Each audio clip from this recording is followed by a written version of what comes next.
Dalam tahun ke-17 zaman Pekah bin Remalia, Ahas anak Yotam Raja Yehuda menjadi raja. Ahas berumur 20 tahun pada waktu ia menjadi raja, dan 16 tahun lamanya ia memerintah di Yerusalem. Ia tidak melakukan apa yang benar di mata Tuhan Allahnya, seperti Daud, bapa leluhurnya. Tetapi ia hidup menurut kelakuan raja-raja Israel.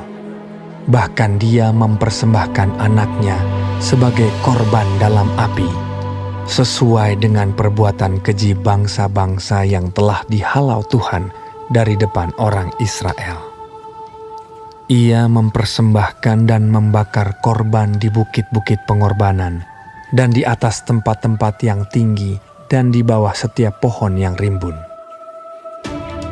Pada waktu itu, majulah Rezin, Raja Aram, dan Pekah bin Remalia, Raja Israel, untuk memerangi Yerusalem. Dan mereka mengepung Ahas, tetapi mereka tidak dapat mengalahkan dia. Pada masa itu, Rezin, Raja Aram, mengembalikan Elat kepada Edom. Lalu ia mengusir orang-orang Yehuda dari Elat.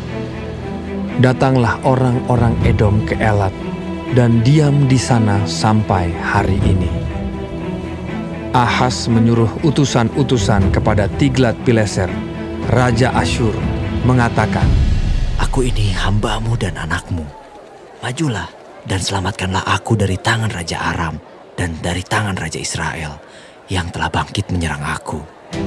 Ahas mengambil perak dan emas yang terdapat dalam rumah Tuhan dan dalam perbendaharaan istana raja, dan mengirimnya kepada Raja Asyur sebagai persembahan. Maka Raja Asyur mendengarkan permintaannya dan maju melawan Damsyik, merebutnya dan mengangkut penduduknya tertawan ke Kir. Tetapi Rezin dibunuhnya. Sesudah itu pergilah Raja Ahas menemui Tiglat-Pileser Raja Asyur ke Damsyik.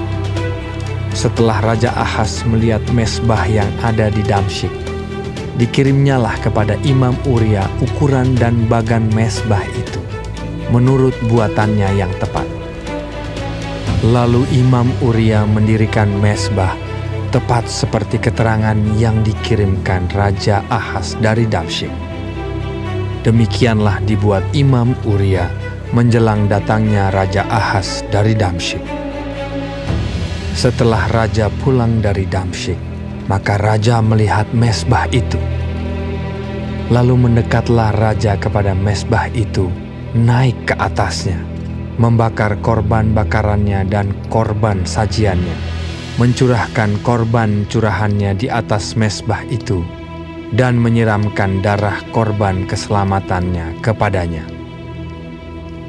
Tetapi ia menyuruh menggeser mesbah tembaga yang ada di hadapan Tuhan dari depan rumah Tuhan, dari antara mesbah baru dengan rumah itu, dan menaruhnya di sebelah utara mesbah baru itu.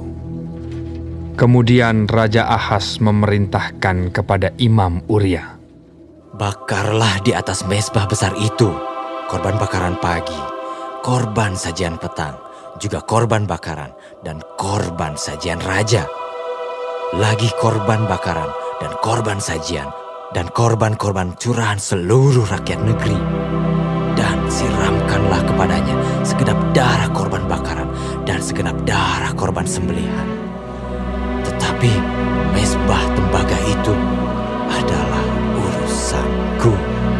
Lalu Imam Uria melakukan tepat seperti yang diperintahkan Raja Ahas. Setelah itu Raja Ahas memotong papan penutup kereta penopang dan menyingkirkan bejana pembasuhan dari atasnya. Juga laut itu diturunkannya dari atas lembu tembaga yang mendukungnya dan ditaruhnya di atas alas batu.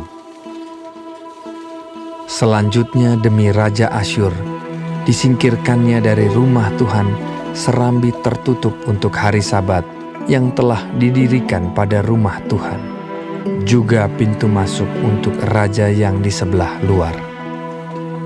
Selebihnya dari riwayat Ahaz dan apa yang dilakukannya, bukankah semuanya itu tertulis dalam kitab sejarah raja-raja Yehuda? Kemudian Ahaz mendapat perhentian bersama-sama dengan nenek moyangnya, dan ia dikuburkan di samping nenek moyangnya di kota Daud.